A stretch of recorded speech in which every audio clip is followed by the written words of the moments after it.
What's up, everybody? Welcome back to yet another AMA. We've got Willy and Ryan from the team with us tonight to bring you guys some updates. We're really excited about everything we got going on. And yeah, I'll just jump into it. Today is the last day that we are here in where we have been living the past 2 months or so. And it has been one hell of an experience. Make sure that you guys are watching the YouTube channel because we have like an MTV style Cribs episode coming for you, so you can check out this place we have been, and it's been amazing. But tomorrow, wake up, and we are moving to House of Dao. So and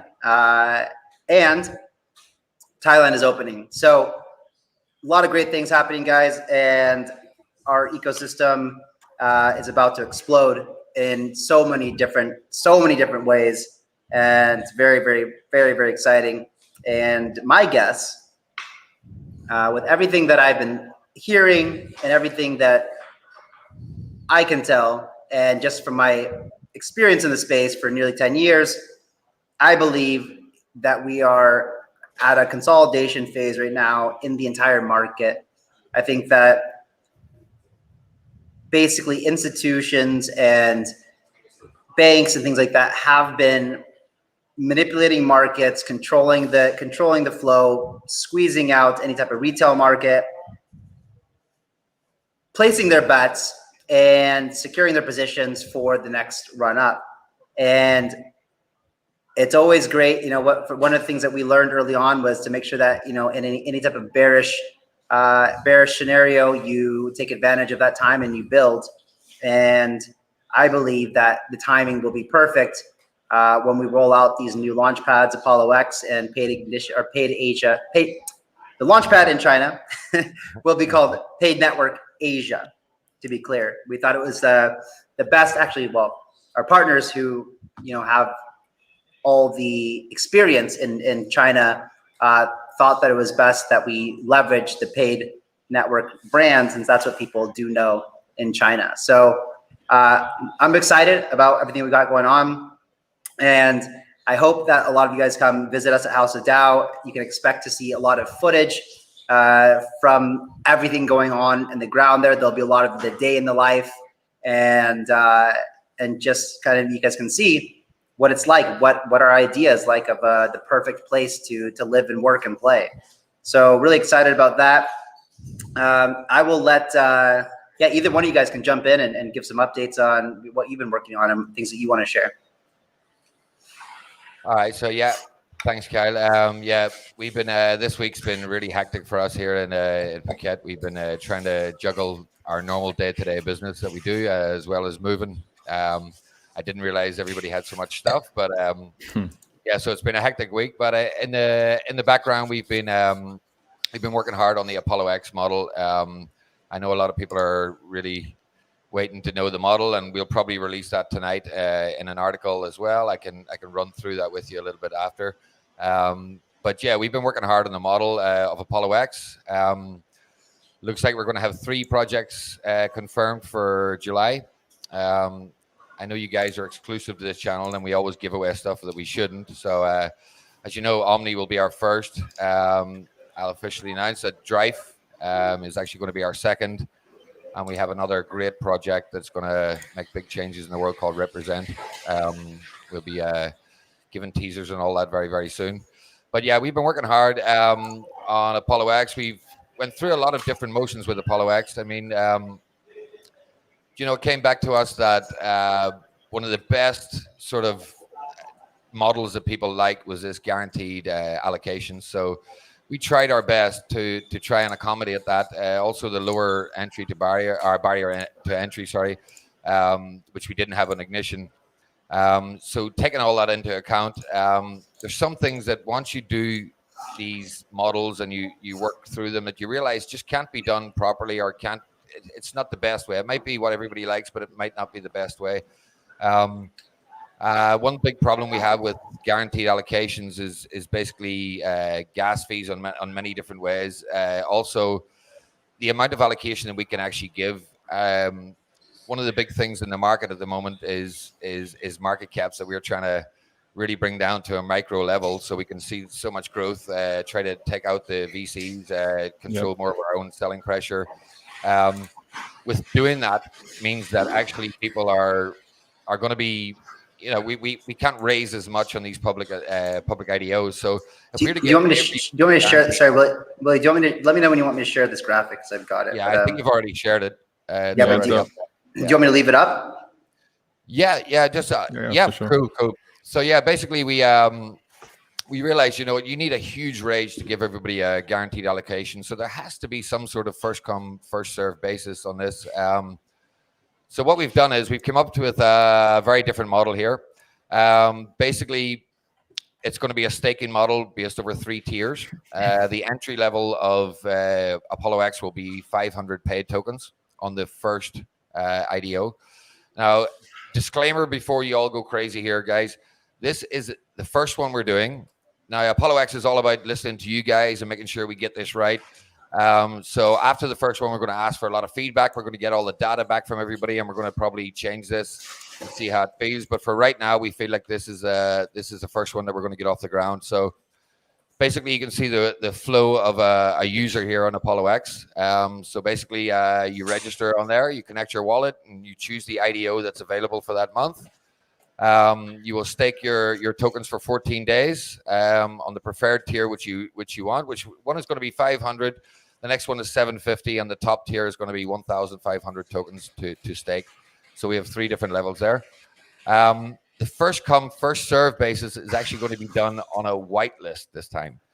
So basically, it's a bit of a gamification here. So you can choose which tier you want. Obviously, the lower the tier, the more people are going to be going for that. The higher the tier, the less. When a whitelist opens, we will let you guys know, and that will be a first come, first serve basis. You will go in there and try to whitelist. If you whitelist and you get through to that, you will be successful. You'll get a guaranteed allocation at that point. And that'll be based on the tier that you've actually staked. At the moment, now, all of our launches are going to be on BSC so far, which we're very happy about. So we can afford to give out smaller allocations and include all you guys. So the smallest allocation this time is going to be $50 for the 500 stake. 750 will get you a $100 allocation and 150 for the 1,500 stake. Now, if you don't get successful on the whitelist, like I say, there's a little risk involved here. Your tokens will still be locked for 14 days, and you'll get to be able to participate in the next one. So there is still a first come, first serve basis. We did try to make everybody sort of happy with the guaranteed allocations, but it's really not possible, guys, unless we're raising $750,000 to $1 million on public round, which doesn't give us the ability to bring these micro caps to you. Or give you the upside that we're planning with this. So basically, guys, this is a model that I know it's a lot of information to take in, but it will be changing, and we do appreciate your feedback on this. I think the important thing right now really is to go into more depth about what that means. So the secret sauce of ApolloX here, and really same for Ignition. Go into the goal of these ultra low market caps. So basically, we work very hand in hand with the people in the industry that see all this stuff that's going on. A big thing in the industry is getting big VCs involved that have a good name, that have a reputation behind you, so that people know that you're a valid project. These days, what's happened in the last bull run was a lot of the VCs, a lot of the private round, seed round investors. We came into a very bearish style market there. Everybody got scared. People started to dump their tokens. The commitment that we thought we had from VCs on these projects didn't actually hold up. So basically, what happens is you lose control of all your sell pressure as a project. I mean, for us, especially on paid, if you look at it, we have a monthly unlock. I mean, as much marketing as you do during the week, you pump up your price, you put a lot of good thoughts out there, good sentiment in the market, but you still have these VCs at the end of the month that are going to, unload their tokens on you. So for us, what we would like to do is control that, and in doing that means that we need to sort of give less to the VCs and raise less on the initial seed and funding round. Which means that we hold more control of the tokens of the project. we believe that actually the marketing that you put out in these cases will really show up. So if your marketing is good, your token's gonna fly. If your use case is good, if we're bringing projects that are really relevant to today in the market, we don't have the sell pressure. We control most of the supply of our own token, and it's basically just retail and the project. So for us, what we're trying to do is eradicate those big dumps at the end of the month, trying to not bring as many people on that we don't have control over on the sell pressure, and really try to make it work for the market that's here at the moment. And we're doing that with, I would say, nearly every project that is coming on board now. We're looking for this, and that's the secret sauce that we're going to apply over the next few months. Yeah, that's probably, so we had a lot of projects, and a lot of people ask in the community about specifics to do with like the vesting or the token allocations. And a lot of the time, our answer is like we didn't have as much input in those projects, and so now we're requiring them when we're doing onboarding to listen more carefully to what we're the advice we're providing. We're actually seeing this a lot in the market, not just with paid, but projects in general starting to transition to like linear vesting or like reducing the initial supply crash, like the hit on the market. I think it'll be and so really, sorry, real quick. Yeah, go ahead. Someone's asked in chat the details for participation. That's going to be out tonight, is it, on a blog? Or that's correct. I was just the team just asked me before I went on. Can we drop the article now?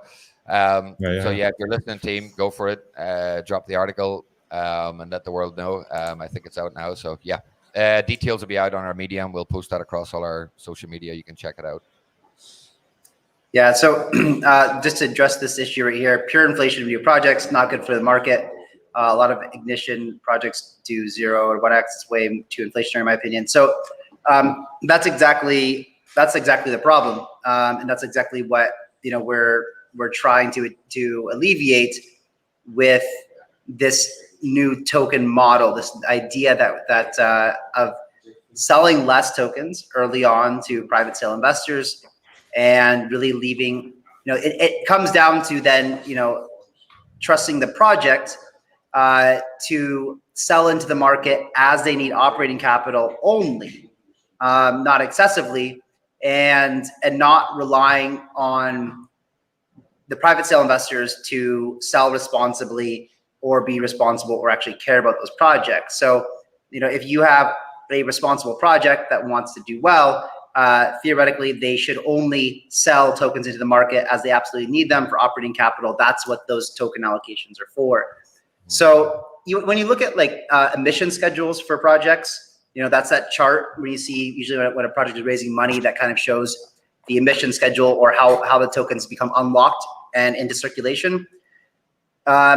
Oftentimes, that emission schedule is extended out years and years and years and years beyond what it's proposed to be. They're just there in case the project needs it. But for like paid, for example, we haven't even sold any of those tokens that started unlocking money months ago. So really, yeah, controlling inflation is important.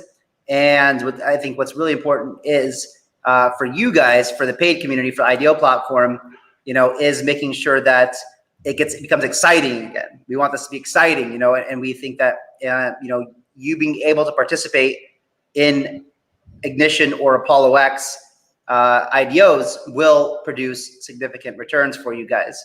And another thing too is it will, the tokens are likely to have some vesting schedules on the public sale.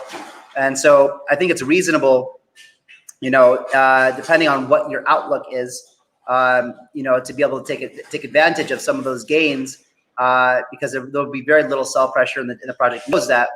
And so I think that, it also creates a good opportunity for you to, one, take some profit at an open and realize those profits. And then also, if you believe in the project long-term, still have those vested tokens in the future, which you can keep for the long-term. So you're going to get your money back and then some on day one. And then you've got project tokens vested over the next couple months, and you can choose to keep those for the long term if you believe in the project. And I think it's a really good model. I believe that these ultra low market caps are a way to alleviate a lot of the problems that we've been seeing in the market, whether it's a bearish sentiment or bullish sentiment. What we've seen is that a lot of private investors, VCs, can't be trusted. Some of them obviously can, and some of them support, and some of them do well, but majority of them, aren't looking out for the best interest of the projects. And so we have to switch it up. We have to put the hands in the token holders that actually want to see the project succeed. And that's kind of the idea behind everything. So really, we expect to see some really, really strong projects launching. Certainly all the ones on ApolloX, and also moving this model to paid as well. There's a question here. Let's see here, Willy. This one you can answer. It says, "Hi Kyle, love the show. Now that that BitClout is on an exchange, I wanted to see what your plans were for creator coin hodlers for paid." All right. So yeah. So as you know, me and Kyle have been into BitClout from the start. We've talked about it before. Yeah, we're about to release an initiative on BitClout. It's going to be across 3 different creator coins. BitClout Bets, which is one of the first that we started, myself and Kyle right at the beginning. Also ApolloX creator coin itself and Omni itself. So we're giving away like $60,000 of allocations. It's a pretty simple model. The top 20 holders will get on each creator coin will get $1,000 each allocation, direct SAFT with Omni.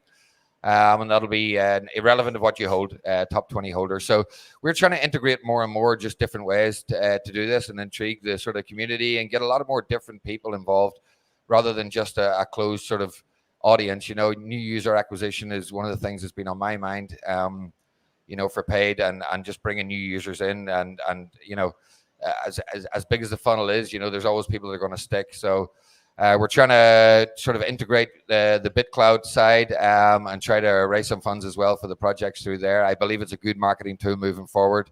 If you don't know what it is, check it out. But there will be probably tomorrow, I think we're going to release that. We will let you know with all the details what's going on there. But I think with BitClout, we're definitely going to be pushing a lot more with all our projects. I'm going to follow this method across the next 3 projects. So keep your eyes on that as well. And and so for paid holders, yeah. So this is the entire purpose of ApolloX, was to be the Kusama version. So we will not implement this model into Ignition until we've seen it running successfully on ApolloX and kind of lock in. And remember, guys, like Willy said too in the beginning, expect ApolloX. Well, first of all, as I say in Kusama, have no expectations, no guarantees, no promises, nada, right? It's a wild, wild west of launchpads, and anything could change, and that's part of it. So expect the unexpected, and just know that it is likely to be very dynamic. We want to be able to move fast and break things and, adapt as the market demands. This market moves so quickly that you need to be on your feet. You need to be modifying things quickly, and you always need to think of ways to be able to adapt and stand out in a market that becomes incredibly saturated, especially on the launchpad side of things. Like, it is incredibly saturated, and so we plan on rolling these models out. We want to be known as that launchpad that's always doing 20x plus. Launches, and so we're going to do everything we can to bring that to you guys. Yeah, I think the main key to know about the team here is like an inside info. Is like I see it every day. We have ideas. We get set in our little ways of what we're doing according to the market as it is today, and it's very easy to get caught up in those sort of directions without seeing what's going on around you. So it's good that we have so many people around us that are keeping their eye on everything, and we come together and we just drop the ego when it comes to challenging each other. I think one of the biggest problems in businesses these days is not giving people a voice within their company due to hierarchy, corporate structure, stuff like that. We this is what makes us diverse, and dropping that ego when you are challenged about something. We don't want yes men. We want people that are challenging each other, and this is why we're going to be changing so much. And I see a lot of FUD coming out because, you said this and now you're doing that. And, it's all for the benefit of the holders and all for the benefit of the company. We're holders too. So if you do see change, give us a break a little bit. We are, believe me, guys, we have put so much resource into the data that we're collecting at the moment. I mean, not only through our company, through other companies that are in our ecosystem. Blocksmove is one of them. They've through a lot of resource with quant guys coming involved. You're looking at the models. When the data comes through from our first model on ApolloX, we will crunch that in 24 hours and try to get what we can out of it and tweak it as we can. So just know that please give us a wee bit of a break, and we will be changing things, and there definitely will be changes like you take out. Yeah, there's like 10 or 12 backup models for Apollo that we went through, and we ended up deciding on this one. So like, if there is changes to be made, we will listen. And I think that's something, you know, that's awesome in the community as well. People always bringing us this advice or feedback or recommendations. And I think it's great to be able to listen to them and then implement those changes. I think that's exactly what Apollo is going to do. Ryan, do you know the answer to this question? Yes, I definitely do. Why no more invite emails or confirmations once you completed IDO? Yeah, so previously email invites were sent out. So when a whitelist would open, we had a type form. What happened was a lot of people were flagging it as spam, and that like had a knock-on effect that, you know, 60-70% of these emails ended up getting not even received in an inbox or in a spam inbox. They were just flagged by the provider. So we have like this email provider, and the score just like dropped dramatically with them. So in order to make sure that people get the important emails, we had to cut back on the essentially spam emails. And so now the way that we do it with the new Ignition platform, confirmations aren't necessary. Once you've signed up, created an account and clicked enter lottery, you can see that it's entered. You get the confirmation right on the platform. You'll always be able to see that as long as you've signed in. So no more confirmations. Email invites, it's a tough one, but it's just been flagged as spam too much. Crypto is just quite difficult. We're trying to work with a few providers, but yeah, there's no promises on that. Dalton says, I want to see good projects pump because they're actually good and not just because of the hype. I'm tired of seeing really good projects go down the drain. Dalton, I feel you, buddy. And we do too.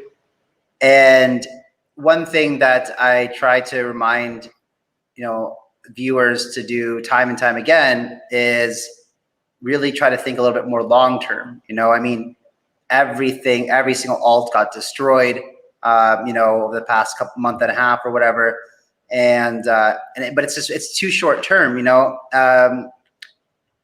as somebody, who is looking to buy tokens from a project, you have to ask yourself, what is your goal with trading your hard-earned money for their tokens?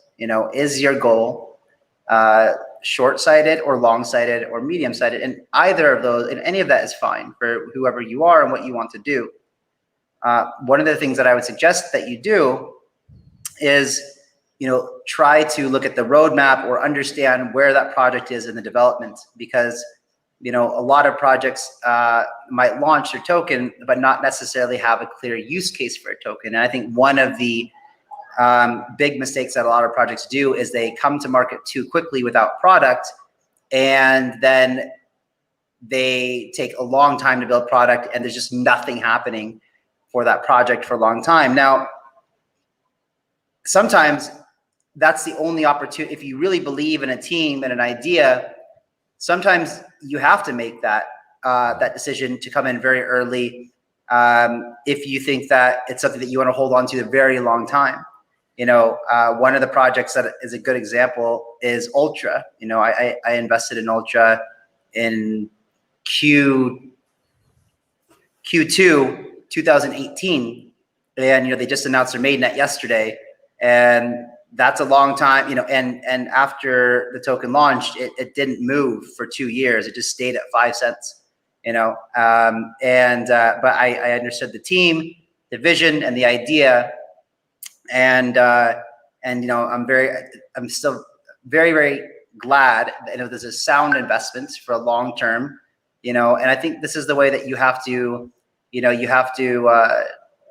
this is the way that I choose to use my portfolio is have a certain amount of my portfolio allocated toward what I think are good long-term holds and things that, that could perform exceptionally well in short term, maybe, that you don't necessarily believe in so much for the long term.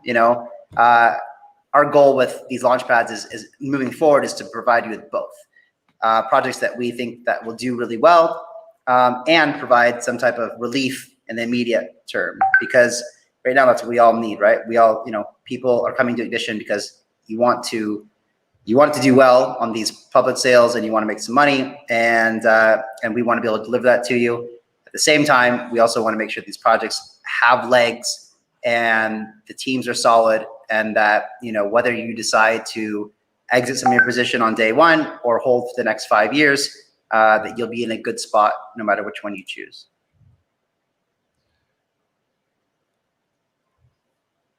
Ryan, you had some stuff you wanted to say about safety and scams and things like that, yeah? Yeah. So this was brought up today. I got a few people that have messaged me regarding it. Basically, you need to be very cautious about the websites that you're visiting and make sure that you're following from official channels, either the link straight from our Telegram or straight from our Twitter. We have seen a few people that have connected to scam websites, like imitation websites.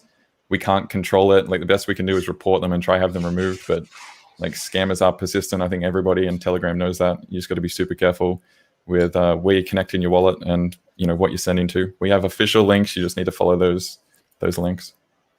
They're crazy. Crazy. I have no idea. Me, right? I have no idea. I have no idea how some of these scammers get access to like my contact list on Facebook and on. I have no idea how they do it. It's scary, but then they'll create a fake Facebook of mine or WhatsApp or Telegram or whatever. I mean, they'll message my contacts directly, and it sucks. It sucks. Always make sure that you're double checking whoever's messaging you and whatever you're clicking on. Go to the official sites. Like, my Telegram is on my Twitter, and all paid related stuff is in official channels. Make sure that you are in the official channel. And if somebody messages you, first of all, people will not message you asking you for funds ever. But if someone does message you and it seems legitimate, make sure that you check that person's Telegram handle and see if it matches, and then go back to the paid official chat and look for the admins in there, or just go in there and ask one of the admins that is an admin if that user handle is valid or not. Yeah, like they're pretty sneaky. Sometimes the user handles might use like a capital I or a lowercase L. Like, they're really sneaky. They try to pull it. Yeah. Also, we're all, with this industry, we're all scanning things. Very, we don't look at things so closely because we got so much going on. So scanning things is really easy in this industry. So yeah, that little I that's a 1 can really throw you off.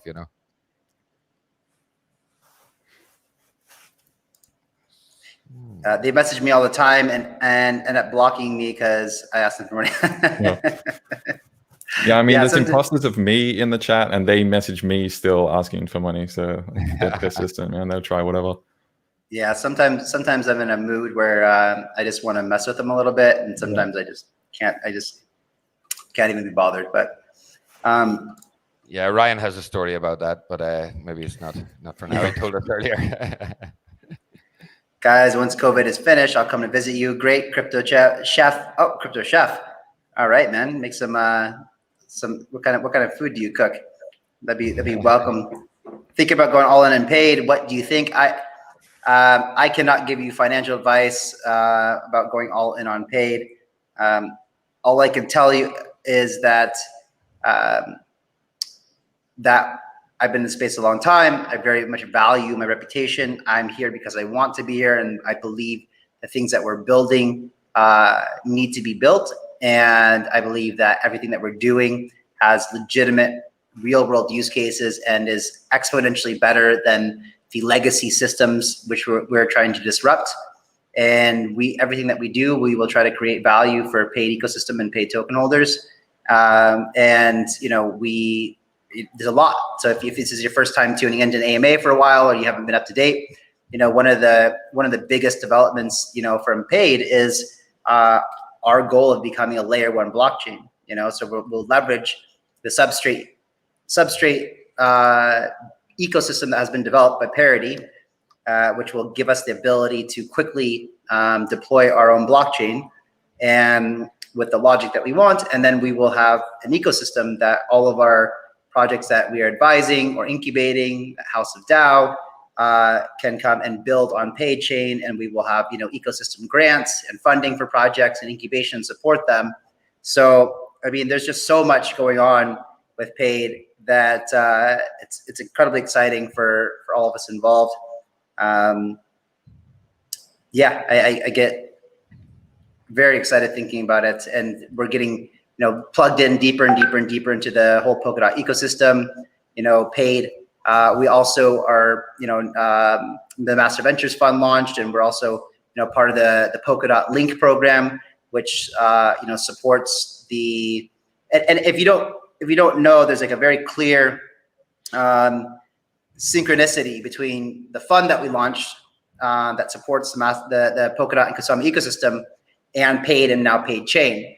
You know, so if we think that there's a great dApp or something being built, you know, within the Polkadot ecosystem, of course, we can encourage them to build on Paid Chain and make an investment into them from the fund and support them the whole way through. So, you know, always constantly thinking about how to involve the entire ecosystem, you know, to bring value to everybody involved in everything that we're doing.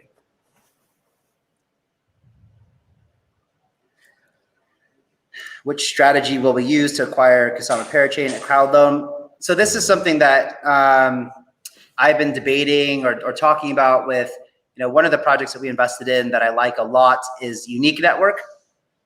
And so Unique is building a substrate-based model for, it's basically an NFT infrastructure for Polkadot chain. So, you know, all things that have to do with NFTs, whether it's collectibles or in-game items or tracking or whatever the case may be. And we realized that, you know, from a sustainable perspective, crowd loans might be not the best, might not make the best economic sense in the current way that they're being structured. So there's some other ideas that we're playing around with. To be honest with you, we don't know yet. It's a little bit early. And I don't imagine that we will go for our Kusama Parachain auction for probably around 4 months or so. So we don't know yet, but I can tell you that we have been. It's one of the things that we like to do on Friday night, or, you know, instead of a party, or even if it is a party, we're talking about you know, what economic model we want to use for our parachain. So. And that's how life goes at House of DAO. You just don't stop talking about crypto. And nobody cares. That's the point. You can talk. Yeah, everybody loves it.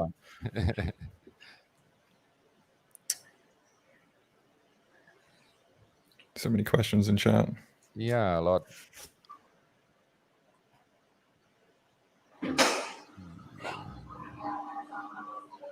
So someone mentioned also about the vesting and like how to keep track of the vesting. Like someone mentioned, Tanoa hadn't yet released their vesting. They did the IDO about a month ago, but they had actually update to release vesting from the 1st of each month. And we are working on a list. The operations team are working on a list to include all of the vesting details. There's a lot of changes coming in the V2 website, and that'll be out soon. I saw another question in there about how to keep track of the tickets. It's a little bit hassle to go through the winners list and find where your tickets is. And again, that's also included in the V2 update, or soon after the V2 update. You will be able to see your tickets reflected on your own dashboard. So there's a lot in the pipeline. Just have to be patient. Pino Zero, I like your style. Yeah, I mean, you know, everybody freaks out, especially new people to the market. They're freaking out right now. Everybody's selling everything that they have, but just remember, you're selling everything at the bottom, guys. You know, when you're at the bottom, the only way is up, really. So, do you want to talk about Willy? Are we doing the single lottery play for for Omni? For the yes, first one? we are. So actually, this will be coming after the IDO, I think, unless we have a real push through the tech at the moment. We're developing the software that we need to handle this. But like I said before, it's literally a play on Kyle's old World Super Lotto, which the other night he pulled out his hard drive and put it on the big screen for me to show me one of his draws. And he was pseudonymous at the time, so there was no. I wanted to see how young he looked, but I could only hear his voice. But basically, lottery machines, proper lotto. Burn one pay to get a lottery ticket. Pick 5 numbers or randomly pick them. We're just building the tech right now, but we will hold the tokens that we have set aside for that, and that could be a lottery maybe a few days after the Omni launch, and it could be at the same time. But we will be doing that with every project, and that's going to be some fun coming ahead, guys. It's literally going to be a nice fun thing for everybody to get involved, and I think Kyle's going to probably do the draw on his YouTube channel, which will be fun once a week as well. Once a project. To clarify, there's like the pool for ApolloX where people participate with guaranteed tickets, and then there's a separate allocation specifically for this buy one paid token, get one lottery entry, right? Yeah, and that will actually be. Yeah, it's not an allocation as per se. We will give you that, so you won't have to actually invest in the project. And if nobody wins it, there's a rollover, just like any other national lottery. So, just throwing a bit of fun in there. Also, a few things. I can't really say who it is yet, but we just secured a lady DJ who's going to be doing a pre-show before the launch of Omni. I saw that actually. She'll be playing a 60-minute set in our virtual world. We've been working really hard on the virtual world to make it interactive and everything else. So we're a little bit behind on the tech of that as well. So this time will just be a 360 video on YouTube that you can look around and see what's going on. That'll be the start of the immersion that's coming ahead. In the future, we should be able to walk around with avatars and chat to each other and do some cool things. So I'm going to attempt to share a video right now. I don't know if it's going to play or if it has to upload first. Let's see what happens. Super lotto. Yeah, guys, this is okay. So for those of you who don't know my history, so back in 2013, I started building a Bitcoin-based lottery, right? I discovered Bitcoin in 2012. In 2013, I said, I want to build something in Bitcoin. And, I understood that Bitcoin was a currency. It wasn't regulated by any type of environment or government body. It wasn't recognized. So as far as I was concerned, you didn't have to abide by any of the laws in which everyone else did when they used money, right? Because this is just unrecognized. So I created a lottery that was set up to mimic, like the California State Lottery or, any type of mega Powerball drawing that was in the United States. And I just basically copied it identically. And there's still on Facebook, on the World Super Lotto Facebook page, there's a commercial from the whole thing. It's very funny. It's very much like if we had done this today, it would have been a much different scenario where there would have been a lot of 3-letter agencies, knocking on the door, very unhappy about promoting things like no taxes, no government regulations, things like that. But let me show you. This is what I did. I think this is something like the 60th lottery drawing. I did twice a week. And so in spirit of what was once my first project in the crypto space, we will bring it back old school. But here, check this out.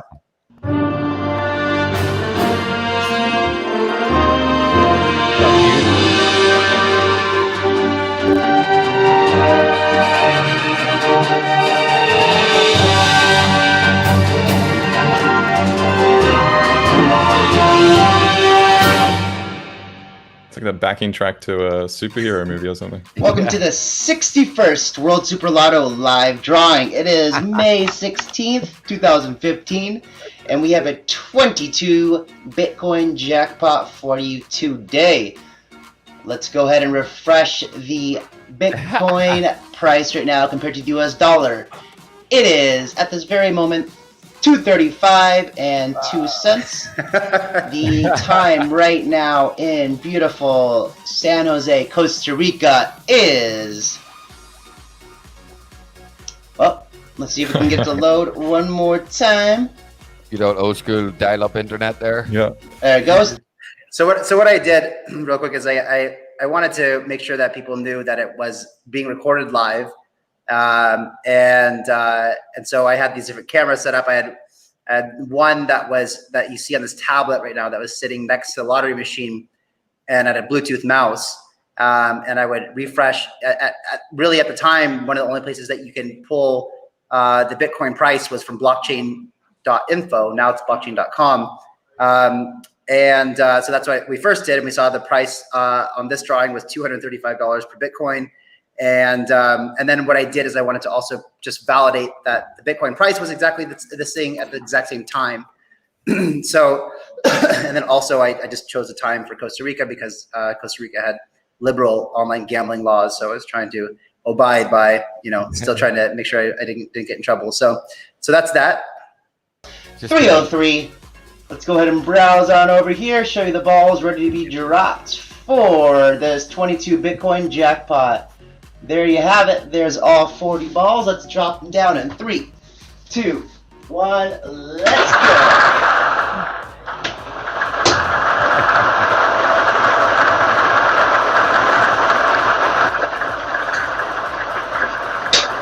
First ball looks like it's going to be 10.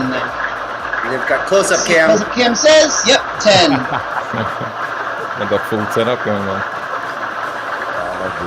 I love the tripod. Yeah.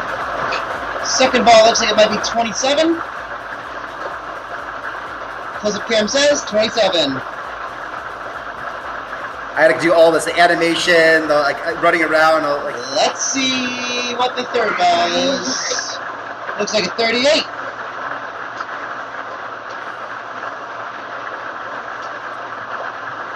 Nice. Yeah, imagine if they've held that. Fourth ball Go is. If they've held that like 22 maybe Bitcoin. 28. Yeah.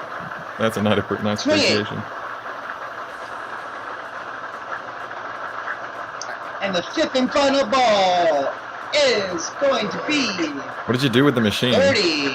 I still have it in the storage I got in LA. Oh, Yeah, there's damn. a story about the machine. There you have it, folks. There's your winning numbers for today: 10, 27, 38, 28, and 30. Congratulations to all of our winners. We'll see you next week. So that was that, man. The good old days. So yeah, there's a funny story about the machine. So I hadn't seen this video, and I wanted to do the old school ball thing, with an old school lottery.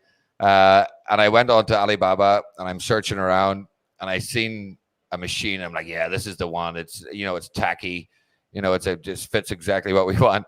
And it turns out it's the exact same machine that he bought years ago. So I picked the exact same machine as Kyle.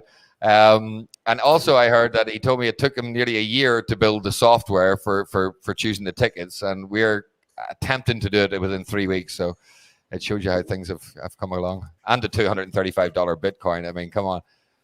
Yeah, I could also show you how long I've been attempting to build software and getting better at picking my development teams and things like that over the years. This was literally, just saying, I want to build a lottery. How do I do it? And then, just found some guys from India to start building it, man. And yeah, I started in 2013.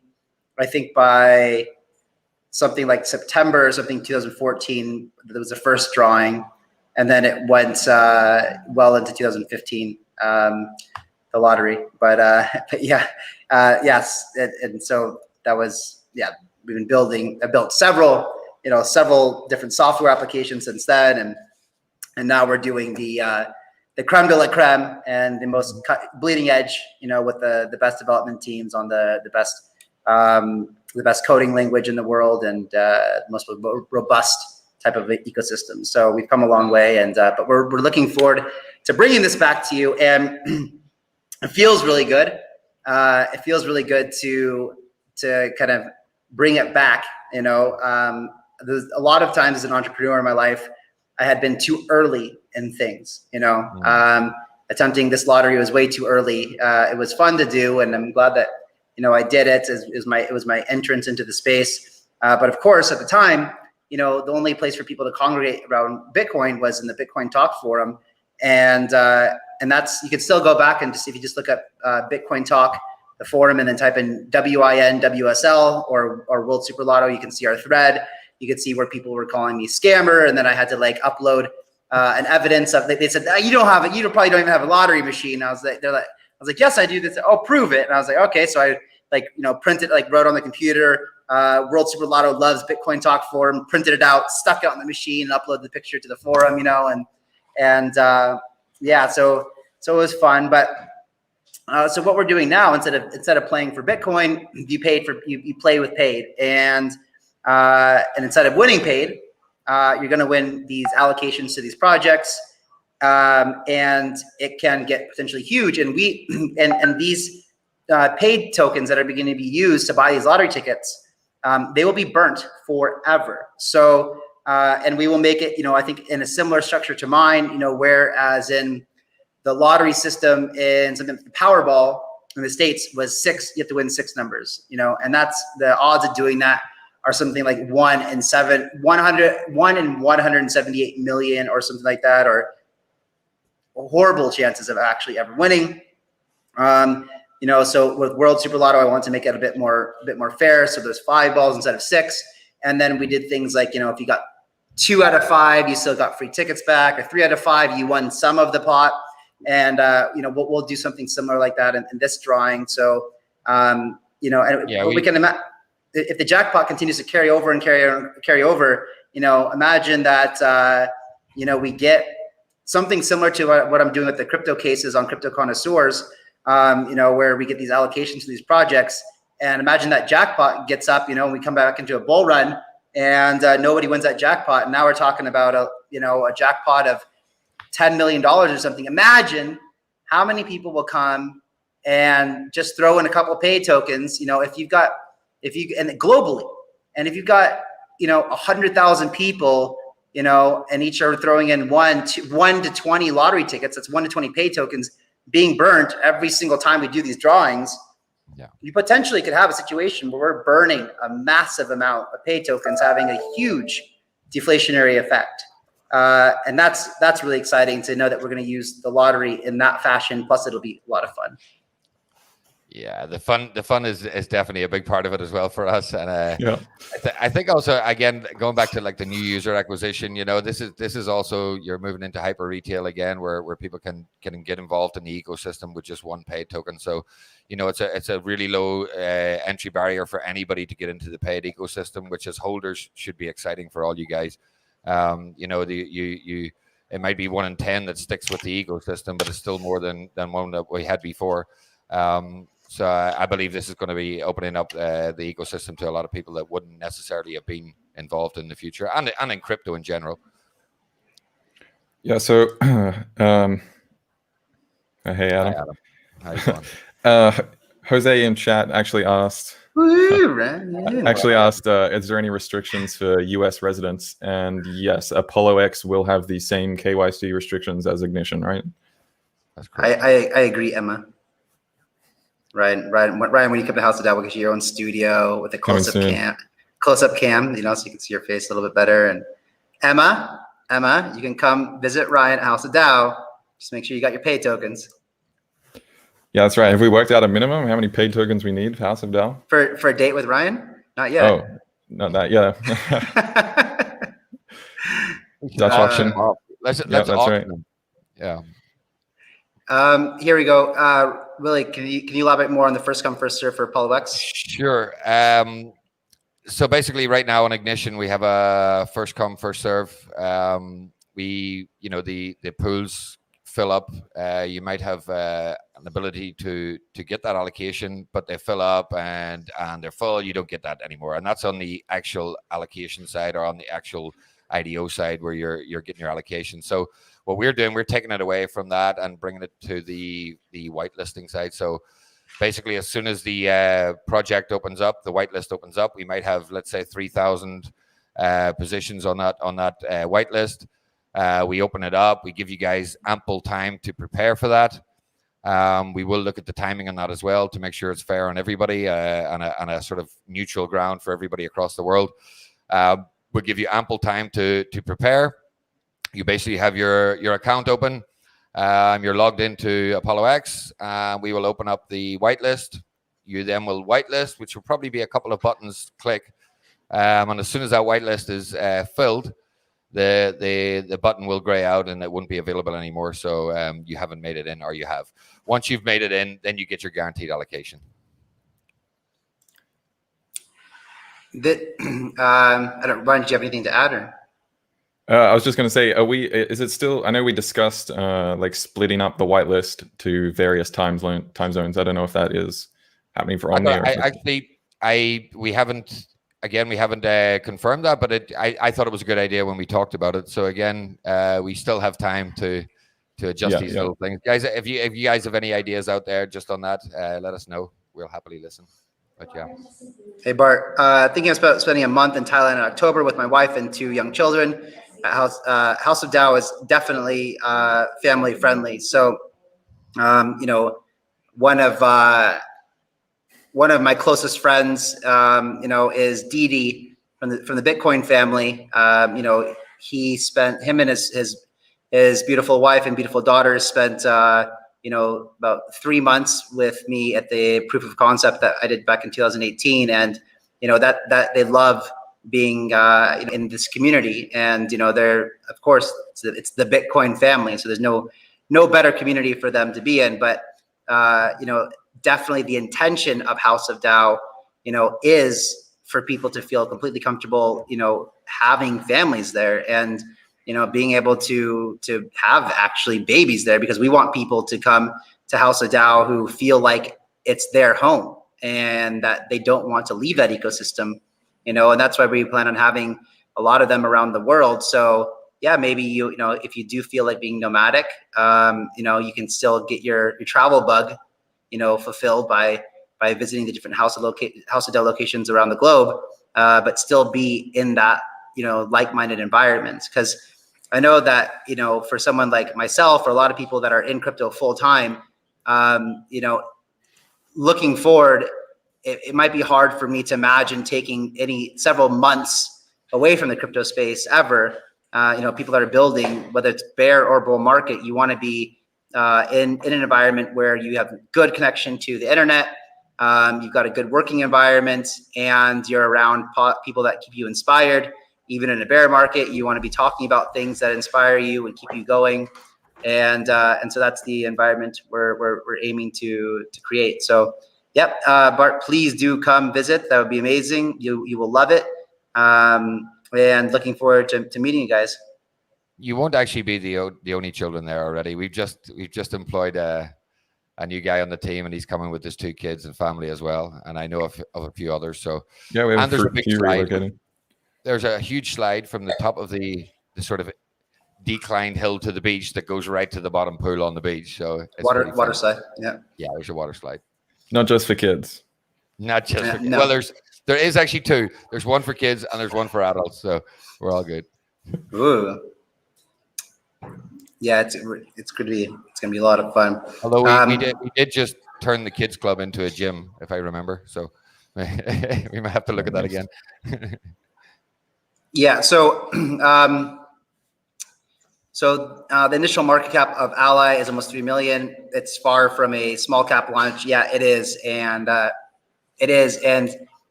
if you guys aren't aware, so here's something. So Ally is probably not a project that is going to do a 10x when it launches. It's not the right type of market for it. But for me personally, I'm not selling any of my Ally tokens for a very long time. If you look at the project, not only is the team incredible, not only do they have a built and working product, but they also have a ton of actual real world clients, enterprises from people from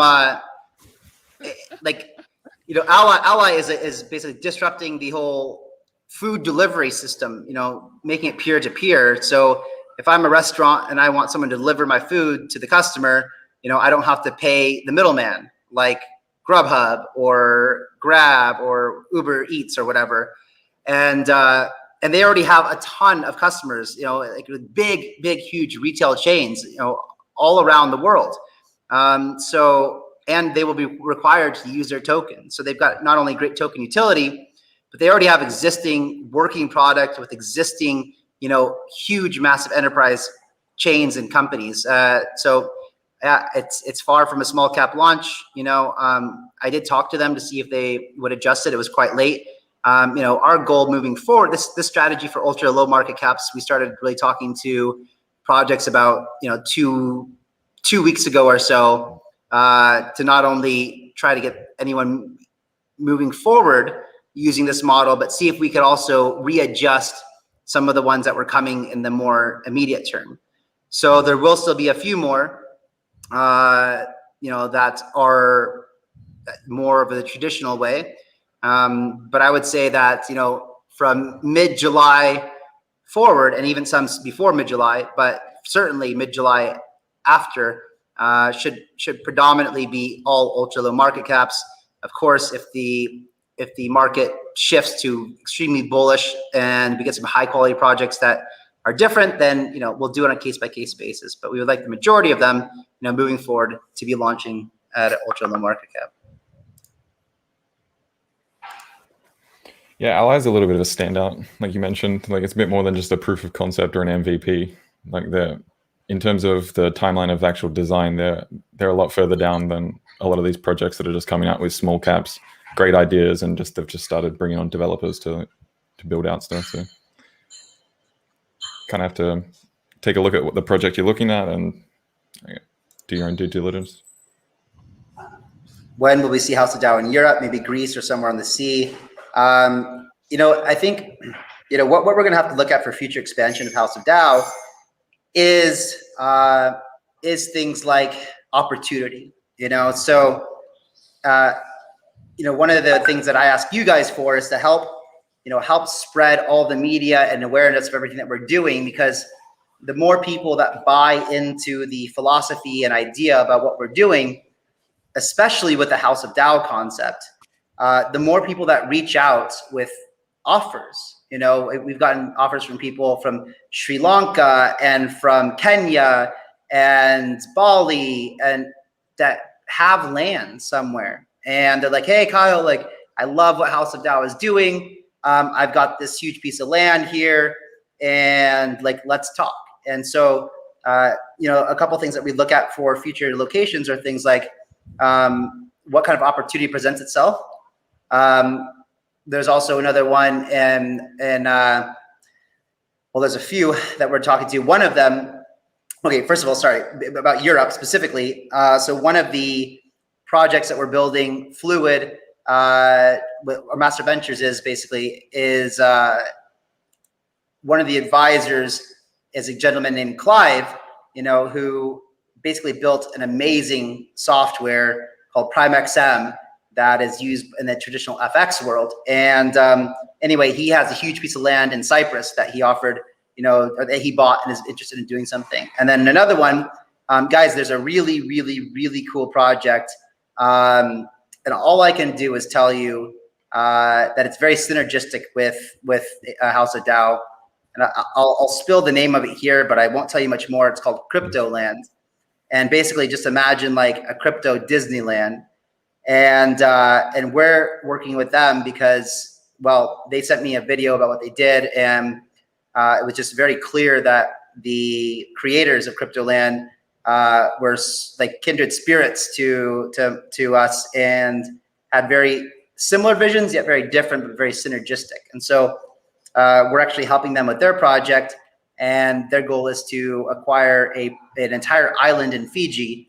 And if we can help them, pull this off, then we will park a House of DAO next to Cryptoland in Fiji, and that would just be that would be incredible. I know it maybe doesn't sound like much right now because I can't share all the details I want to with you guys, but just that's the kind of way that we imagine moving forward with House of DAO. We're coming up on an hour, pretty quickly already. It's fast, but Ryan or Willy, do you guys, and please don't feel rushed, like we don't have to end at an hour, but is there anything else that you guys wanted to say or add? Ryan? I mean, there's not a lot that I want to release yet about the incubation projects that we're undertaking. I know you've dropped a couple names already just previously, but yeah, I mean, keep eyes out for the next month. I think they're start going to be releasing more public content about what the projects are and who's involved and how they're going to be applied within the paid ecosystem. I do want to touch on, I think someone commented just recently though about about the Polkadot paid chain and the development roadmap. Now, I think the last AMA, I don't think you dropped the name of who was getting involved, but we got a really good Rust developer. Are we allowed to talk about that? Yeah, we can't say where he came from yet. Right. So we got an extremely experienced Rust developer. Like, you're talking Origins here, and essentially they're going to be able to bring all that experience with our developer team and like just kickstart and pump this thing along to be, the timeline is just it's changing dramatically now. So I think I wouldn't want to give anything specific, but this year I'd be imagining, right? Yeah, for sure. Yeah, and I'm really happy to say that it really does help for us to do a lot of this transparent and public facing AMAs and things like that, and try to express as much about who we are as a team and individuals to the public, because this guy is, like I said, like Brian said, the origin of Polkadot, coming all the way back from, and so he, basically he could have he had a million different job offers. He could have went with anybody. But he was excited to interview with us because basically he loved the ethos and the idea of what we were doing and what we were building. And that's a good feeling, to know that he had a lot of other interviews and, before there was no time even after our call for him to go back and sit and think about it. He knew just from watching this kind of content and stuff that, that he wanted to work with us. And it was a great call. And, basically we got him, we got a yes from him before we all hung up the phone. So, yeah, it's really, really exciting to get someone with so much experience to be part of our development team, because it is absolutely critical for us to, have the best infrastructure possible when it comes down to building paid chain.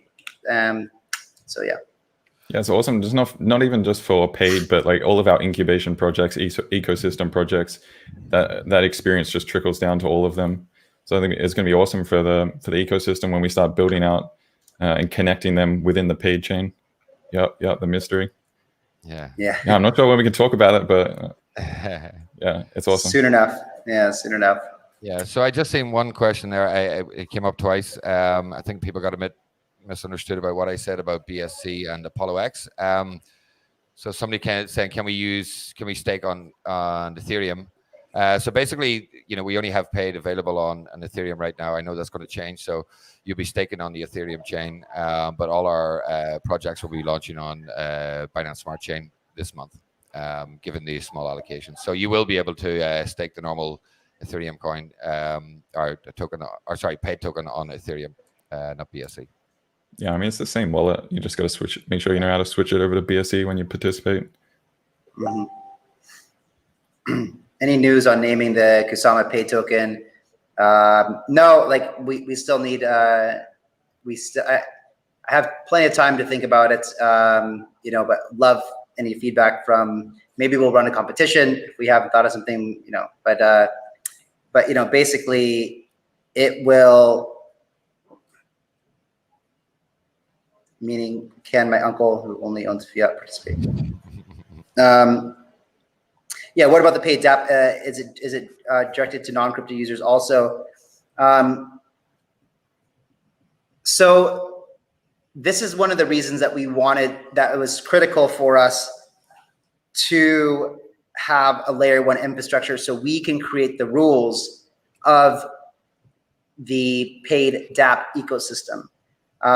So it wouldn't make a whole lot of sense for us to create a business agreement platform where we had to pay Ethereum fees or something like that to sign an agreement with each other. That would just be too expensive. So, having the ability to create whatever type of fee structure you want to, that can mean there could be no fees available, right? So or we can do a lot of different things. We could have your uncle pay with a credit card and use a DEX on the back end to take that fiat to buy pay tokens, and then maybe burn them or stake them or whatever, put them back to reward system, however we want to. But that we have the flexibility to do that kind of thing, having our own native chain versus using Ethereum or somebody else's layer 1. At any point in time, you're wanting to reduce the barriers to entry for these projects as well. Like, to be more specific, to answer his question, like, yes, you want non-crypto people to be able to use the platform. So, I mean, it's just a work in progress. There's a lot of projects out there looking at simplifying, those fiat on-ramps to these types of projects. Substrate specifically has a lot of good options. So yeah, when we start building it out towards those features, and you got to get crypto related people in first.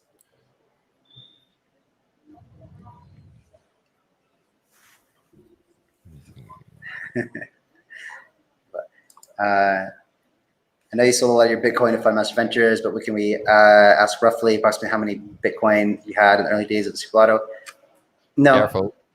You can't. I cannot disclose, but I can tell you that I think the lottery at one point got up to something like 65 Bitcoin or 85 or something like that at the end of it, and I remember on a lot of the lotteries saying, okay, guys, tonight's jackpot is 54 Bitcoin, and it was $300-400. I was like, I know it doesn't sound like a lot today, but trust me, one day it will be worth a lot. And yeah, it just so no, I mean, obviously, and I suggest to all of you guys, nobody tell anybody how many Bitcoin that you have. It's Bitcoin will be extremely valuable one day. Most people are afraid to tell you, like, most people that know what's going on, that really know that it is very likely for Bitcoin to approach the $10 million mark in the next 10 or 15 years. No one really says that because it seems absolutely crazy to most people. That's why Plan B only goes, he says he stops his chart at like $1 million, and that's where he decides to cut it off. But if you continue his chart, it keeps going up. And just know that if you guys, if you're out there telling people, how many Bitcoin you have, you're putting a target on your back, basically for, and as the value starts to increase, friends and family and things like that can become jealous, and it's just not good. Keep those things private. You can tell people how much fiat you have because it's worthless and it's disintegrating, faster than you can earn it. But for a valuable asset, a valuable currency like Bitcoin, keep those things private, and be smart. Yeah, like we just mentioned earlier with scammers, like, they are persistent and they will try anything. Yeah, I would agree with that. Yeah, I said the same, but me too. All right, guys, is there anything else? good on my side. Yeah, no, I'm pretty good. Unless anyone has any questions in the community that's watching on the AMA, real quick ones. But yeah, otherwise we can wrap it up. All right, guys. Next time you see us, well, actually, let's see. I don't know what about the first come first serve. Will be a 30, 60-second ultra fast sort of thing, or a bit longer? That's a good question. Yeah, that's going to be depending on I guess, how many people actually stake. The more people stake, obviously, the quicker that's going to go. We're still working out. We'll probably release them in per tier. So that you guys have a bit of a different chance, but make it a little bit more fun. But I reckon if it goes the way it looks, it's probably going to be pretty quick. So get ready.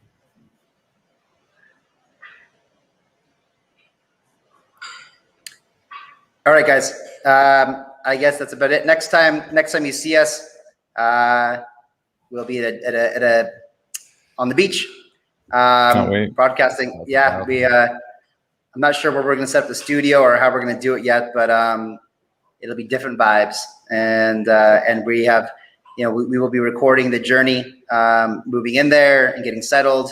There should be some type of welcome party that we have tomorrow night when we arrive. And yeah, but really, you guys, I mean, those of us who have been in Thailand,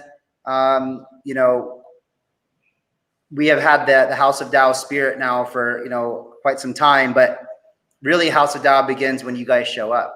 So, so come and experience it, and it'll definitely be life-changing. I can guarantee you that one. Thanks, guys. Cheers, guys. See you around. See you, everybody. Thanks for tuning in. Bye. Catch you next week. Bye-bye.